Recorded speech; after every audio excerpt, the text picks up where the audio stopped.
Hello everyone, Assalamualaikum and welcome back to my another video and myself Sam. So let's jump onto the video. আচ্ছা, মুড়মুড়ে ইংরেজি কি? মুড়মুড়ে ইংরেজি হচ্ছে crispy, কুয়াশাচ্ছন্ন, foggy। বাইরে অনেক কুয়াশাচ্ছন্ন, ইংরেজি কি হবে কমেন্টে বলেন। যদি বলি যথাসময়ে, in due time। আচ্ছা, যদি বলি সময় মতো ইংরেজি কি? সময় মতো ইংরেজি হচ্ছে one time।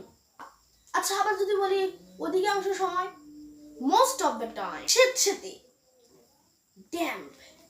মেঝেটি স্বেচ্ছাতে ইংরেজি কি হবে কমেন্টে বলেন। যদি বলি সময়ের আগে ভাগে, ahead of time। যদি ভিডিওটি ভালো লেগে থাকে তাহলে একটি লাইক, কমেন্ট, শেয়ার এবং আরো নতুন নতুন ভিডিও পেতে ফলো এন্ড সাবস্ক্রাইব করে পাশে থাকুন। ধন্যবাদ।